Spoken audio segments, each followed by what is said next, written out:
Jewish Education in Media is pleased to present L'Chaim, a program that highlights the people, issues, and events of importance to the Jewish community. Now here is your host, Rabbi Mark Golub.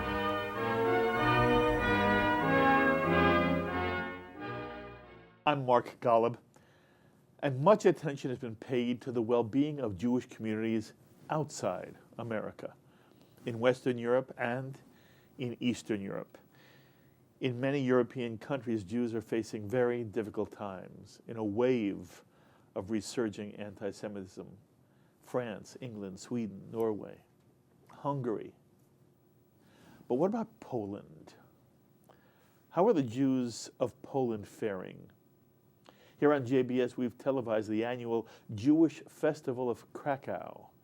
And we recently covered the grand opening of a spectacular Jewish museum in Warsaw, on the very site where the Warsaw Ghetto once stood, called the Museum of the History of Polish Jews.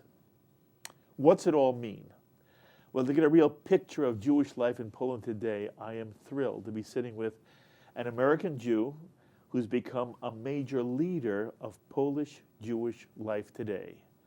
Jonathan Ornstein, the executive director of the Jewish Community Center of Krakow, Poland, which Jonathan was instrumental in creating and which opened some 7 years ago in 2008.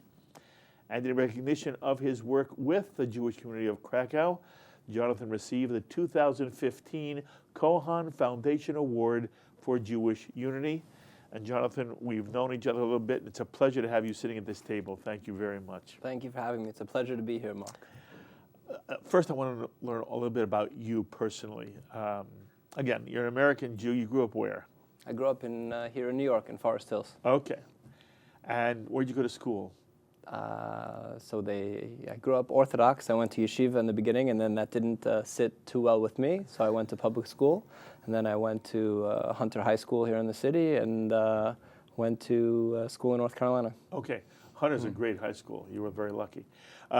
So the home you grew up in was Orthodox? Mm-hmm.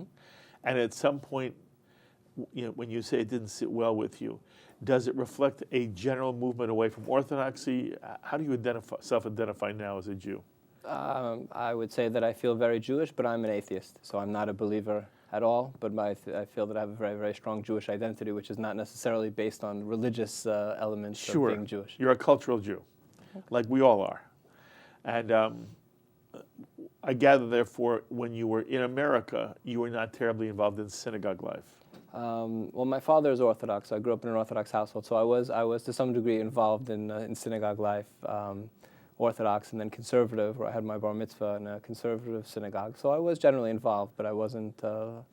It wasn't necessarily something that I was very excited to be a part of. Okay. But I did learn a lot, and I think that was important to be grounded in that Jewish education. And then you had experience in Israel.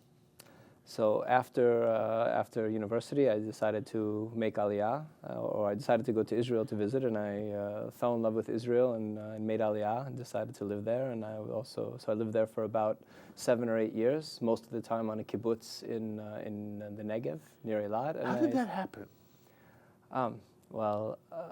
It's interesting. I think that I found really my place in the Jewish world on a kibbutz. I like the idea of the cooperation, of sort of being part of something larger than yourself. I love the weather down there in the desert.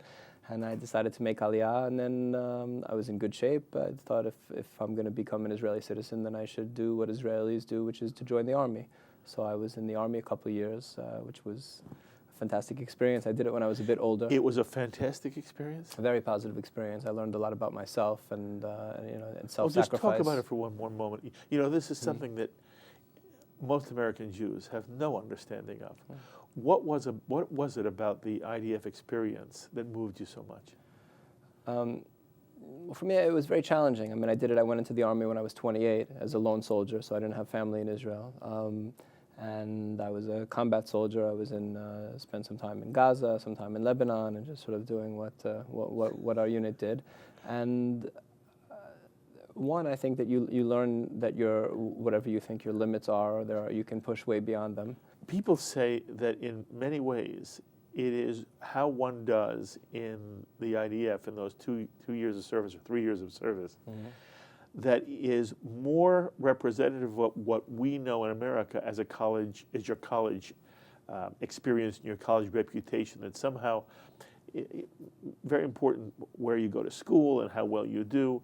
In Israel, much of what happens to you later in life is a result of how you did in those couple of years of service, those few years of service, and how it shaped you. Do you think that's true? I think that's absolutely true. I think it might not be as true as it once was because as Israeli society has changed and sort of become more westernized, and the army maybe plays less of a role in terms of the mythic Israeli soldier than it used to, but still it is very important. And when I meet Israelis, one of the first thing I always ask is, or you always find out quite quickly where they served in the army and what they did in the army, in the same sense that we ask, as you say, where did you go to school? Right. Where did you go to high school? Where did you go to college? Right. When you were when you served in the Israeli army, and I'm struggling to ask the question in the right way, I want to know whether you were impressed with the ethic that you were immersed in. Did you see things that bothered you as an American Jew serving in the Israeli army? There's so many, you talk about the myth. There are so many things that are said about the Israeli army, good and bad. The critics of Israel say a lot of bad things. I want to know what your experience was and how you, in retrospect now, sort of analyze and evaluate the Israeli army and your participation in it. I'm incredibly proud of my time in the army and what we were able to do, and proud of the army itself. I think it's, I can't say I haven't served in any other army, but I would be shocked if any other army were as moral and ethical in terms of of what it's doing as the IDF. It's a very difficult situation. It's constant warfare, low grade or sometimes not so low grade, and the rules of engagement for us were very, very clear, and it was very, very high standard. And I was with some fantastic people, and based on my experience, when I go and when I read the newspapers or when I see what all of us in the United States or what everyone here sees on TV and people questioning the Israeli army, I think a lot of it is nonsense because it's absolutely there to protect the Jewish state, and I think it does a very, very good job of that. I think the situation it's put in sometimes is very difficult. Sometimes you're a soldier acting as a policeman, which is not exactly what you're always trained for. But I think that we have really not much, and we always have to continue to hold ourselves to high standards. And anytime mistakes are made or people do the wrong thing or treat others not well, then we need to hold them to hold them accountable. But I can say that in my experience there, it was incredibly positive, and I'm very proud of what we did there, and we behaved very well, and that's my understanding of the IDF. Okay, so it was a good couple of years for you. It was a fantastic experience for me being in the army.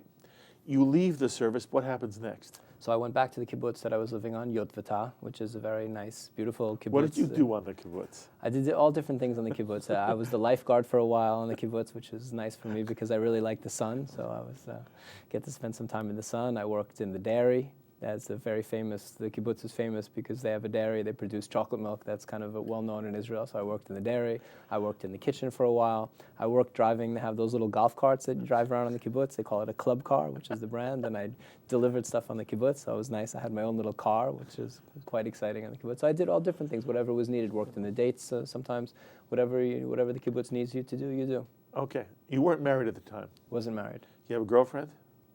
I did. Was that nice? I mean, Yeah, there's a sort of a romantic notion, single guy in the kibbutz with a girlfriend. And life is wonderful, yes? It's a very good place to be a single guy. In a kibbutz in Israel, it's a very, there are you meet a lot of people from all over the world, and it's a very nice environment. How did your parents feel about the fact that you were in Israel? It's interesting. My father still to this day sort of wishes I was more Orthodox or wishes I were Orthodox. And I think that moving to Israel and making Aliyah, he felt that maybe that would be that kind of influence that, I'm in Israel, I'll, kind of come to my senses and be the Orthodox Jew that I was supposed to. I mean, he didn't I don't know how much he realized that a kibbutz in the middle of the Negev is not the most religious place, but he thought maybe by osmosis, by breathing the Israeli air, I would become more religious. I didn't, but I think it certainly strengthened my ties to being Jewish and, of course, to Israel. So at what point do you go from Israel and end up in Poland? So after the army, being back on the kibbutz and deciding whether I would stay on the kibbutz and become a kibbutznik and make my life there, I met a Polish woman, non-Jewish, a volunteer, who was there just because she was interested in the kibbutz and the kibbutz lifestyle and was doing her master's degree of something related to kibbutz. And I fell in love with her, and I decided to move to Poland to be with her. That's a lovely story. Where do you go in Poland when you go to first? Do you first go to Krakow? No, she was from Łódź. Lodge in the Jewish sense. When you say to American Jews, Łódź, they don't know what you mean. And then you say Lodge, and they go, Lodge. Okay, they all get it. So I moved there to Łódź for a year, which was a very difficult year for me. It wasn't. In what sense? It wasn't a place that was very easy to be a foreigner. There was a lot of graffiti and anti-Semitic graffiti there, and I thought it was a city that was depressed. It was a boomtown textile industry. It was called the Manchester of the East, and then when communism ended, that all kind of ended. So it was sort of a rough place to be, especially I didn't know anybody, I didn't speak the language at all, I didn't really have much to do. So that was a difficult year. Then what? Then I got a job in Krakow teaching Hebrew at the Jagiellonian University, which is like Poland, the big university in Poland from the 14th century. And the next year I moved down to Krakow. Did that change the experience for you? Absolutely. I fell in love with Krakow right away. I was teaching in the Jewish Studies department, teaching Hebrew to 150 non-Jewish students who were getting a master's degree in Jewish Studies. And they were bright? Incredibly bright, Exciting? excited, wanted to connect to anything Jewish. This was, I moved there in 2002, and the options were much less than they are now. And I remember any single thing I could tell them about the kibbutz, about the army, show them home movies that I had from Israel, where anything to connect Jewishly or to Israel was very exciting for them. They just ate it up? Ate it up completely. Mm-hmm. And what language did you speak to them? Well, I had a good out there because I didn't speak any Polish. So I said, of course we'll only speak in Hebrew. This is the good Ulpan method of immersion. So I managed to get by. But most young people today in Poland speak English, so it wasn't a problem not having spoken Polish at that point. Okay, so as you are basically now teaching in a university setting? Yes. In English? In English. Okay.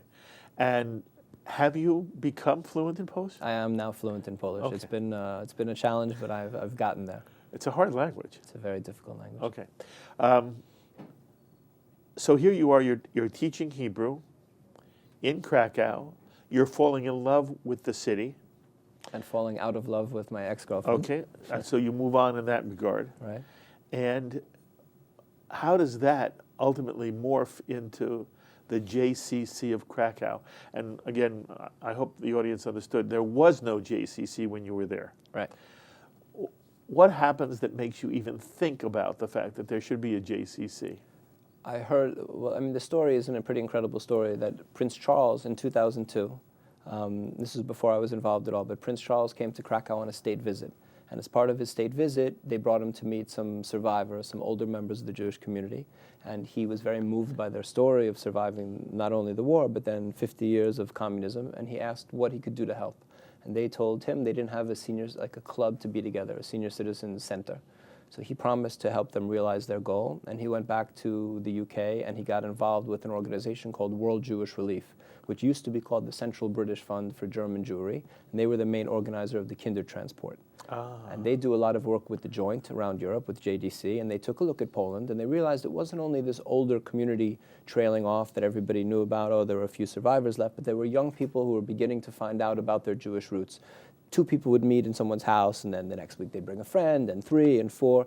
And they did something very bold. They went back to Prince Charles with a counter-proposal and said, we're very excited about this idea, but what if we do something more forward-looking, and expand the scope, and do something like a JCC, which maybe can serve as a hub to bring these people in that we all assume or we start to understand are out there. And Prince Charles said, okay, and he gave some money, and with his involvement, as you would imagine, the project became a lot more viable, and they were able to raise the money and open the center. And Prince Charles came in 2008, and opened the JCC with Okay. Camilla. It's a fabulous And story. The only thing is we didn't hear how you got involved. How I got involved. So a little bit before that, before the center opened, I heard that they were building, that there was this idea to build the JCC, and frankly, I thought it was crazy. I had been living there for a few years, and even though I was involved in the Jewish community there, I didn't understand what the future was there. Even someone like me inside didn't see it, and I remember not understanding. But then, as I met with people involved in the project, I started to understand what the idea was, and that there were these young people who were getting involved, and that maybe there was a Jewish future there. And then I threw my hat in the ring and applied for the job, and was able and got hired as the first director. Well, lucky for them, and it sounds like it was also in some way lucky for you. I want to pick up on something you just said, because as an American Jew, the reaction you had, or the supposition you were living with, even in Krakow, is one that we have all the more. The obvious two questions are, number one, why did any Jew stay in Poland after the Shoah? And in our vision, it's always old people who somehow weren't able to leave. It's hard to imagine a young generation of Jews growing up in Poland and being interested in living as Jews in Poland. Try to give us a bigger picture here. So, yeah, I mean, generally in our narrative, we think that we understand that there were over 3 million Jews in Poland in 1939, which was 10% of the Polish population, or 3.5 million Jews, over 3 million killed, about 90% of the community. And then I think that then our narrative goes, where did the survivors go? And a lot of them did leave, but not all of them. And you had a few 100,000 Jews in Poland after the war, which is still a significant number. A lot of them left, but people stayed. They felt very Polish. There were all different reasons for it. Maybe family reasons. They're older people that didn't want to go, and we're a stubborn people. We don't know. We stick around even in places that are not necessarily very hospitable to us. But people did stay. And during communism, there were periods where it was easier to be Jewish, and then periods where it was more difficult to be Jewish. In 1968, it became very difficult to be Jewish, and then a lot of the Jews who were remaining left. Why is that? There was an official round of anti-Semitism by the government, by the communist government. There was, not to get too into it, but there was a split in the Communist Party, and then one side said that the other side was full of Jews or Zionists, and weren't welcome in Poland. So this is also a year after the Six-Day War. Exactly. So the Six-Day War in 1967, where the Soviet Union, their client states, were on the wrong side of history a little bit, and also with the student uprising, all the stuff that was going on around Europe in 1968. It was, and as usual, we get the blame for a lot of those things. So the Jews were accused of not being loyal. They were, the Zionists that weren't loyal to Poland were encouraged to leave, and people left. But again, we're a stubborn people, and not everyone left. But what happened to the community is that it really, at that point, went underground. So people changed their names. People stayed mostly that were in more complicated family situations. So if there were a Jewish partner, both partners in a family were Jewish, husband and wife, let's say, were Jewish, then they generally left because they lost their jobs and there wasn't much to keep them there. So the community stayed. People were in these more complicated family dynamics and changed their names, and stopped telling their children to some degree that they were Jewish, or if their children already knew, they would tell them, don't speak about being Jewish. So a whole generation grew up without knowing about their Jewish roots, which is sort of what brings us to where we are now. Interesting. This is really the last third of the 20th century. Yes. Okay. So as the 21st century begins, there is a Jewish population in Poland, but they're not very visible?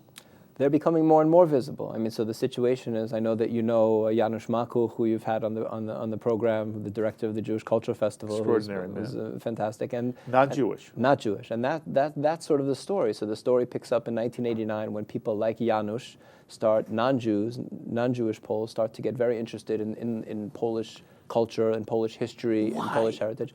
Jonathan, why? Why? I think, Janusz has told you why. I think it's natural. Janusz is a unique man. Janusz is a unique man in what he's built and the vision, but there are a lot of people who feel the way Janusz does, that something was lost, that they want to reconnect, that as non-Jews, something was taken away from their country and it's part of their heritage, and they want to connect Jonathan, to that. I just find that so hard to accept. and I want you to speak one more moment about it. You're telling me that non-Jewish Poles in some way feel the loss of the Jewish community of Poland had a deleterious effect on Polish life in general? Yes, without question. I think that, if we take a step back and we think Jews have been living in Poland for 1,000 years. There's a 1,000-year documented history, good times and bad times. We sometimes, or unfortunately, see things through, and we understand why, through the prism of the Holocaust, because it's so huge. But there's 1,000 years of history before that. And most of the things that we know in the Jewish world either were born in Poland or thrived in Poland, and Zionism and Yiddish and all of these things. Absolutely. So many of these things. But that's Hasidism. internal to the Jewish world.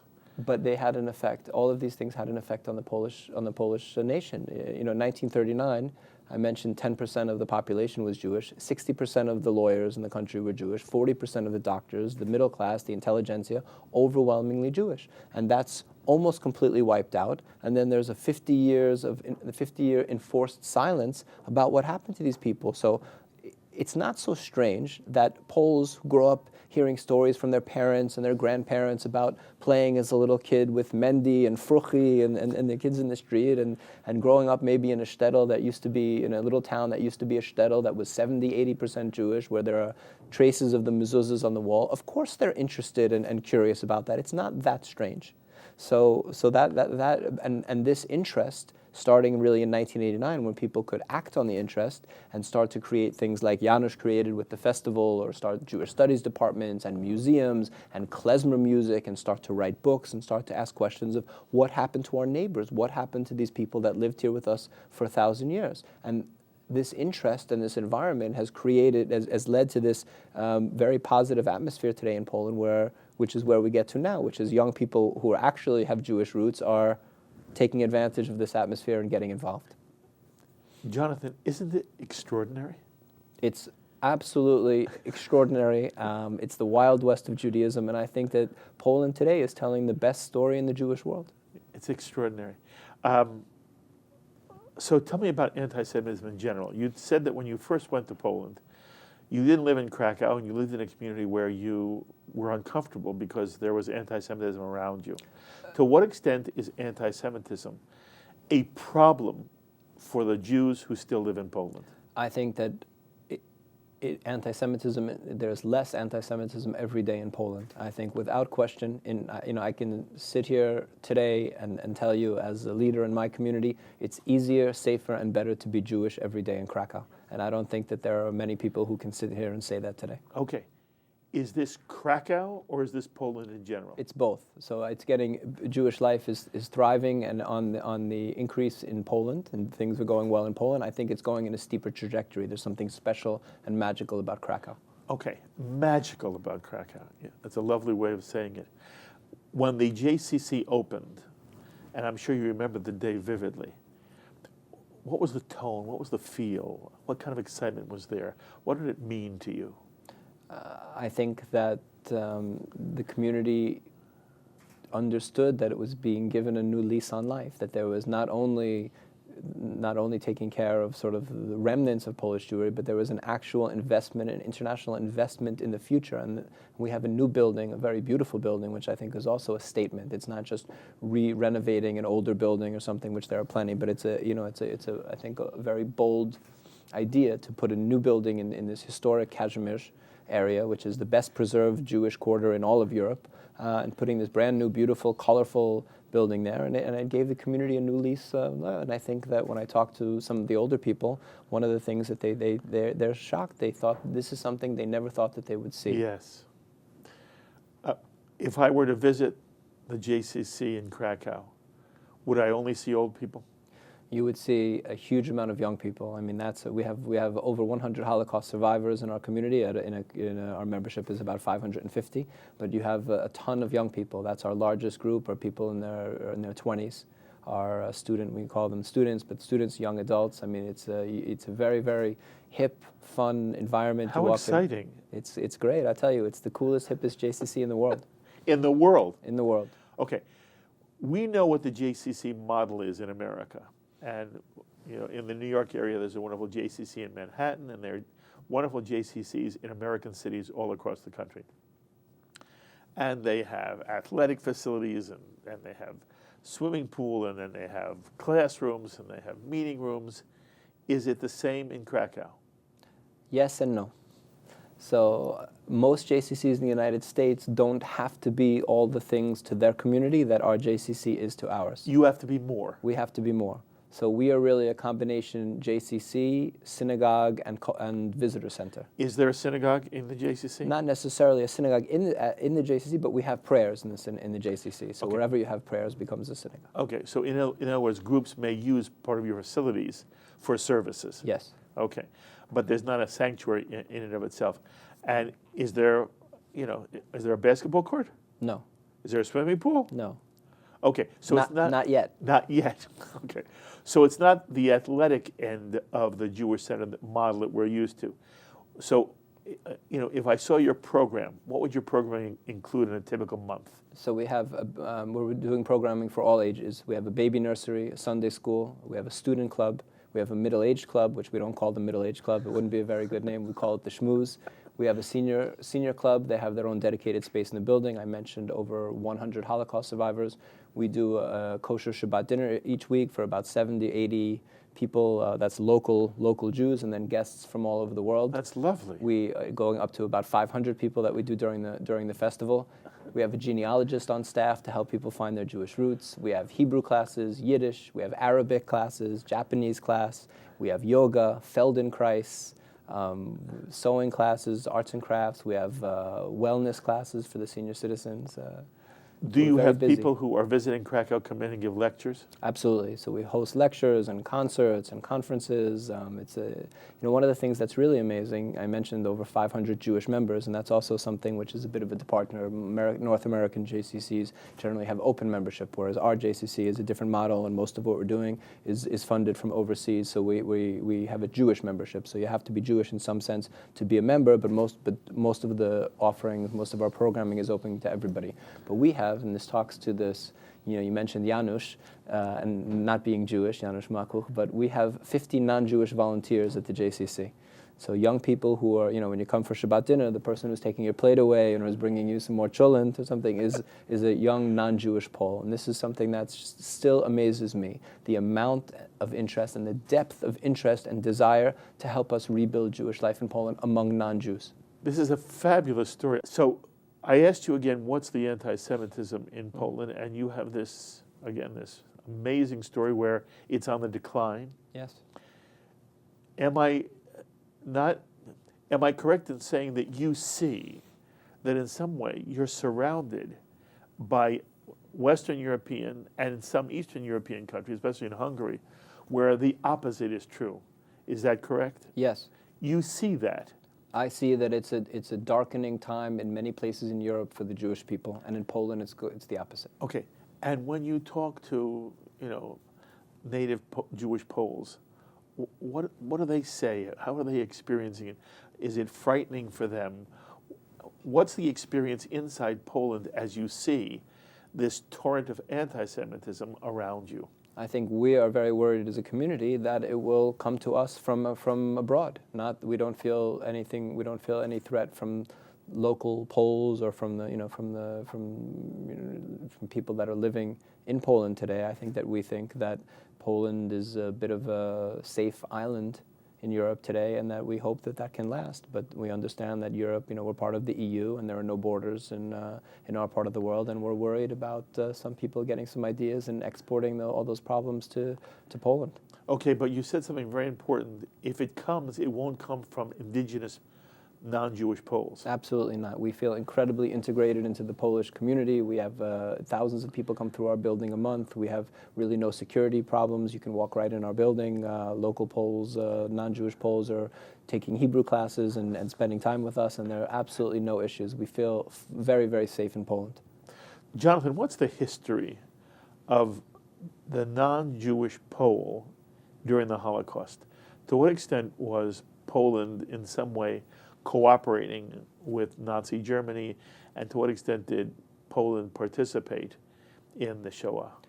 I think Poland cooperated and participated in the Shoah much less than just about every other country in Europe. You know, as an American, I don't think that there are too many countries that can really hold their head up very high, and most countries, the United States included, should have done more and knew what was going on.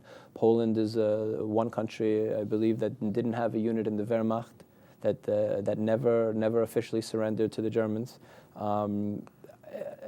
I think that, you know, the issue that you're sort of getting to is this idea of victimhood, and that Poles, you know, we expect the Poles to understand that Jewish suffering during the war, and we also need to do a better job, I think, of understanding Polish non-Jewish suffering during the war. You know, 6 million Polish citizens were killed during World War II, 3 million Jews, but also 3 million non-Jews, and we don't necessarily remember that. It's also important to understand that there was a death penalty for non-Jews who helped Jews only in Poland and Ukraine, only in that area. So it was a very different environment. But I mean, I think that there were a lot of good Poles, and the war brings out extremes in people, and people brings out the best, and it sometimes brings out the worst, and that was what happened in Poland.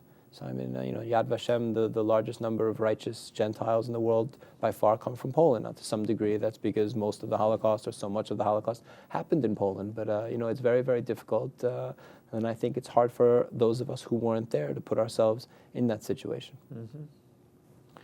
There were concentration camps. There were death camps in Poland. Yes? There were concentration camps and death camps in occupied Poland.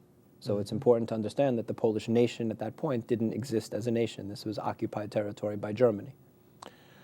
I ask the question because I wonder the extent to which the non-Jewish Pole somehow feels a sense of burden, of guilt for the Holocaust. I don't think they do at all, and I don't think that they should. Mm-hmm. You know, I have volunteers whose grandparents were killed in Auschwitz alongside the Jews, non-Jewish volunteers. Mm-hmm. And you know, sometimes people say, "Oh, are you a volunteer here because you feel guilty?" And they look at them as if they're crazy. I mean, you know, when we talk about guilt during World War II, I mean, it's pretty clear. The Germans and the Germans were the aggressors. The Germans invaded Poland and did horrible things on Polish soil. But we need to understand that the Polish victims who helped to some degree, and some of them didn't help, and some of them collaborated, and some of them cooperated. It's not fair to look at them and to judge them in the same way as, you know, as the Germans. I mean, I think when we go to France today, the first issue we have isn't with French people and say, you know, the French put people on trains to Auschwitz and they sent more Jews than the Germans requested. So I mean, I think that we need to be careful not to just blame Poland for the Holocaust, because so much of the Holocaust happened in Poland. Mm-hmm.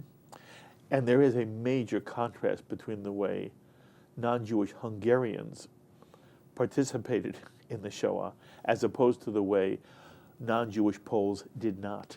Absolutely. I mean, I think that Poles have as much to hold their heads up in terms of a country in Europe as anyone. They didn't collaborate. A lot of countries, if you take a look at the history of World War II, a lot of countries have a lot not to be proud of. Absolutely. We recently did a mini documentary here at JBS because we were part of actually a celebration at the Polish consulate here in New York. I remember. And we were honoring Sigmund Rolat and doing some other things. And a lot of our programming in 2015 is going to be devoted to the contribution of Polish Jewry, both to Jewish life and to Polish existence, Polish life. And of course, we made a big deal about the opening of the museum in Warsaw. I assume you've been at the museum? I have been. It's also quite impressive, is it not? It's phenomenal. It's phenomenal. And it's a game-changing institution in Poland. Well, let's take a moment to digress. Why is it a game-changing institution? From the Jewish point of view, there are three narratives which make up the stream, if you're from the Jewish-Polish point of view. One is the loss, the Holocaust, which almost everybody connects to and thinks when they think about Poland and when they visit Poland. The second is this 1,000-year Jewish history, and the museum will go and tell that story, and is already telling that story to people from all over the world, and Jews from all over the world. And the third part of the narrative is this incredible revival going on. So, I mean, from our point of view, the idea that people see the context and they understand that it's not Jewish life just, thriving or starting to be renewed, coming out of nowhere, that there is a 1,000-year history, there is a context for all of this, and the importance of the Polish Jewish community in terms of world Jewry, and the museum does a phenomenal job. I think all of us in Poland in the Jewish community are incredibly excited. The opening events were fantastic, and the museum, we've been working with the museum for a few years in terms of their educational programming, and it's first rate. They pulled it off, and they did it incredibly well. And for us, it's incredible. It will be so important in terms of people seeing Jewish life in Poland and seeing the totality of 1,000 years, and that there's a continuum. Yes, and in some way, therefore, it reinforces the work you're doing. Without question, I think that it dovetails very, very nicely with what we're doing, and it does a lot of the heavy lifting for us. Sometimes people would come to the JCC and they would say, "Oh, Poland, that's just that's the place of the Holocaust." And now I would say, "Wait a minute, there's a 1,000-year history." Now they'll go to the museum and they'll say, "Hey, Jonathan, did you know there's a 1,000-year history?" Yes, I do. Did you know before you went to Poland, or were you like so many of us here in America? There are stereotypes about Poland and Jews and Polish Jewry, and how Poland wasn't nice to the Jews, and how anti-Semitism was a tradition in Poland, without knowing the broader context that you now articulate so well. Was this all new to you as well? It was all new to me. I had no idea. I didn't think much about Polish Jewry at all. I thought of Poles generally as grew up hearing that Poles were anti-Semitic and the Germans did them a favor by getting rid of their Jews, and that was generally what I felt until I got there. And I didn't really think too much about it, and it's been an incredible learning curve for me, an incredible experience to see, and it makes you understand that you need to question things and not take things for granted. Oh, you say it so well. And as I said, we did this documentary film, and in the documentary, by doing the film, I learned so much about how little the non-Jewish Polish world participated in the Holocaust, and in many ways, they were, of all the European countries, the least that cooperated with Germany. Now, we're not talking about the King of Denmark, who basically told the Germans to get out of here and we're not going to participate.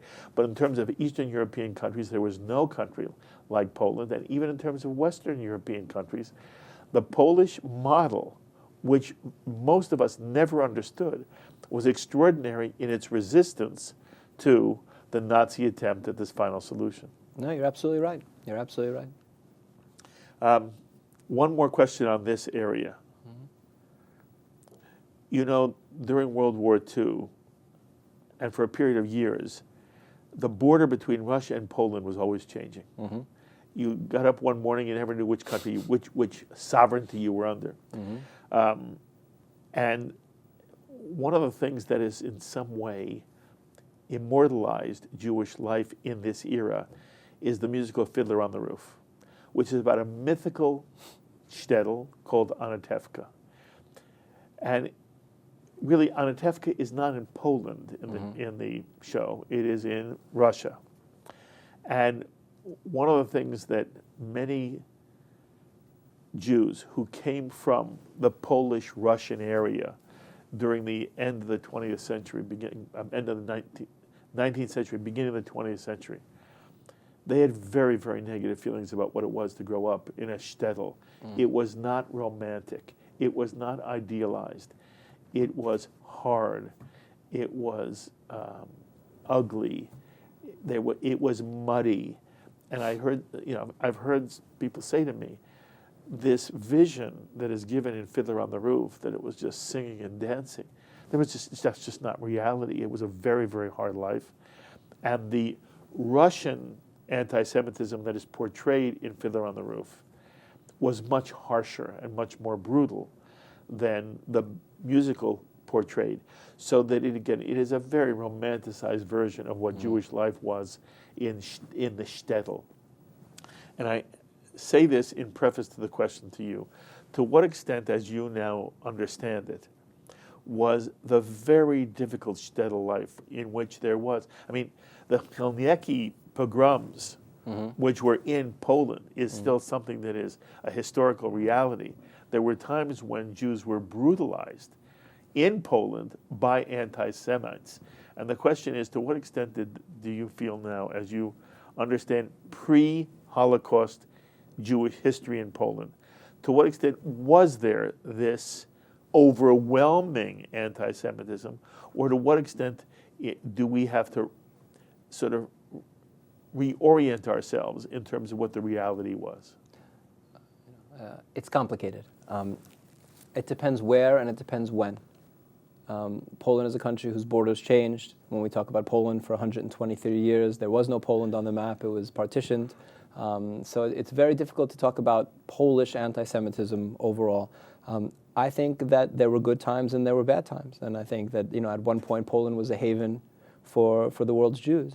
People, when people ask me about Poland, English Jews, and I say, well, tell me, what's it like living in a country where from 1290 to 1650 there were no Jews in the country? There was, when 75 to 80% of the Jews in the whole world were living in Poland at a certain point because it was a haven for them.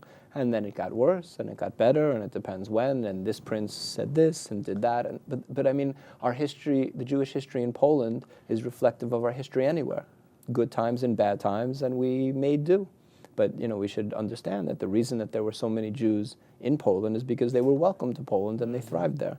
So the idea of seeing it in these monolithic terms, whether in this glorified Technicolor Fiddler on the Roof, singing Shtetl, is not the case, and also just an unbroken period of anti-Semitism and oppression and pogroms is also not the case. There's, we think of Polish Jews as, living in the Shtetl, and we have this Fiddler on the Roof version, but Jews were living in the cities. Warsaw was a third Jewish. Krakow was a quarter Jewish. A city like Białystok was about 70% Jewish. So these are, I'm from New York City, and think, how can a city be more Jewish than New York? And these cities were far more Jewish. So it's not only these poor Jews living there, chasing their chickens around the yard, and like the Roman Vishniak photos. These are Jews in the city, and some of them poor, but not all of them. And the Polish Jewish experience mirrors the Jewish experience around Europe.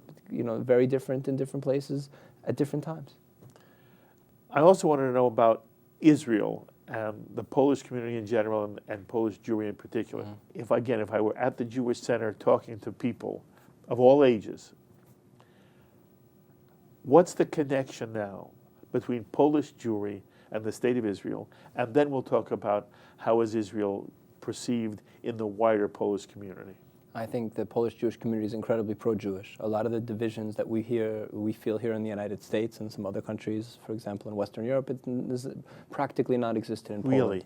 Yeah, I think. You said pro-Jewish. Do you mean also pro-Israel? Pro-Israeli. Yes. Absolutely pro-Israeli. People make Aliyah and come back. There's a constant connection. I think Poland, along with the Czech Republic, is Israel's best friend in Europe, without question. We know a lot, people talk about Germany, but that's the German government. It's not necessarily the people. But we feel that the Poland is a great friend to Israel. The Polish people are.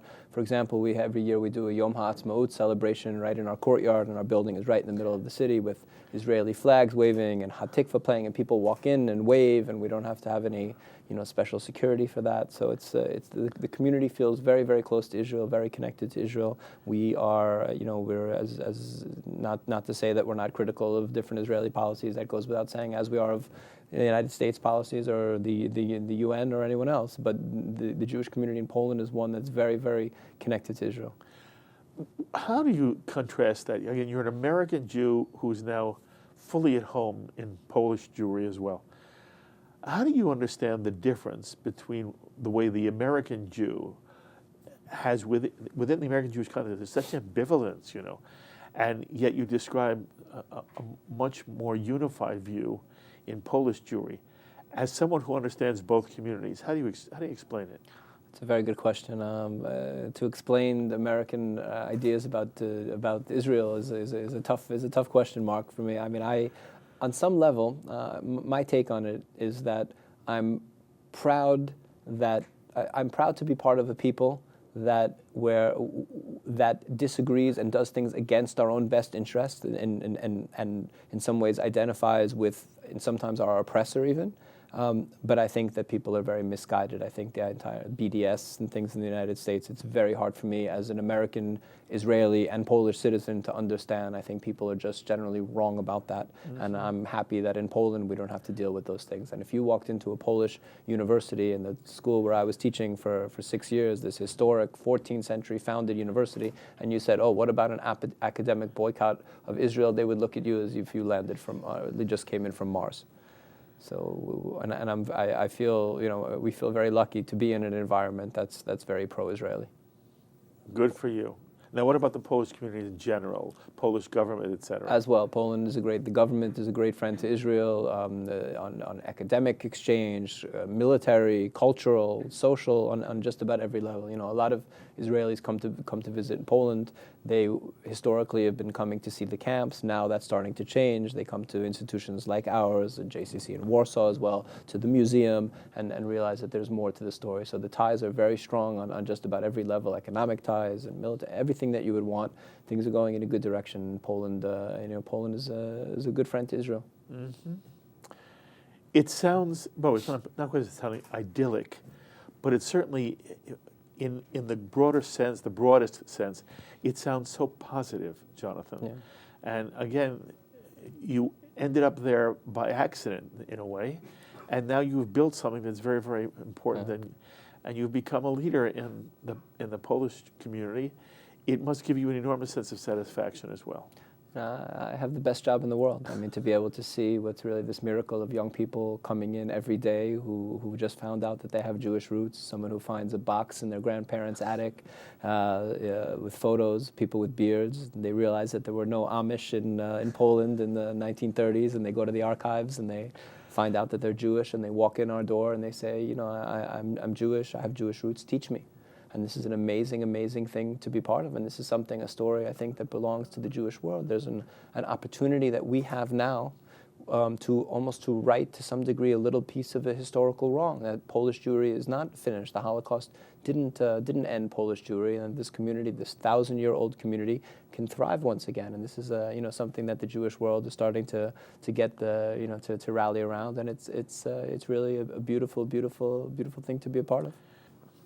Jonathan Ornstein, you're fabulous, and thanks to Larry and Millie Maggot for introducing us. Absolutely, Larry and Millie are great friends. Every time we've been together, you've been delightful. I can't thank you enough for. Thank you so much for having me. This has been and fantastic. you are doing something extraordinary, not only for Polish Jewry but for world Jewry. I wish you kol tuv hatzlacha, and I hope many times you sit at this table and we're together many times. Thank you very much. Thank Mark. you very Appreciate much. it. Thank you. My meeting with Jonathan Ornstein, the executive director, the founding executive director of the JCC, the Jewish Community Center of Krakow, Poland. And he is doing extraordinary work, and his story is one that most of us don't know, have never heard of. We have so many misconceptions about Polish Jewry and what Polish Jewry experienced in Poland over, again, 1,000 years. But thanks to people like Jonathan and Sigmund Rolad, and again, Larry and Millie Maggot, who put me in touch with them, we're learning much more, and I'm thrilled to be able to have brought him to you here on L'chaim. As always, I invite you to be in touch with me with any thoughts or comments you may have to anything Jonathan said. Please email me, write me, post on our Facebook wall, tweet me. I'd love to read some of your thoughts here on an upcoming program. Until the next time, I'm Mark Golub. L'chaim, my friends, to life.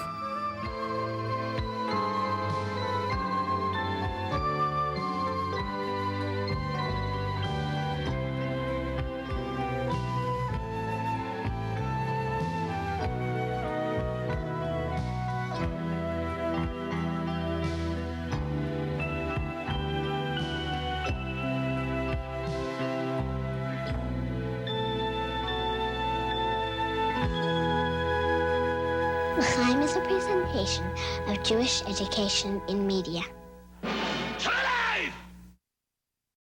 We would be pleased to send a complimentary DVD of this program to anyone who wishes to support JBS, the Jewish Broadcasting Service, with a tax-deductible gift of $36, double chai or more, to the nonprofit organization Jewish Education in Media. Simply visit the JBS homepage and click on the Donate button to make a donation by PayPal or your credit card. And please indicate the program for which you would like a DVD. Or you can send your tax-deductible check made out to Jem, Post Office Box 180, Riverdale Station, Bronx, New York 10471. And again, please remember to indicate which program you would like to receive with our compliments. And we thank you for your kind support.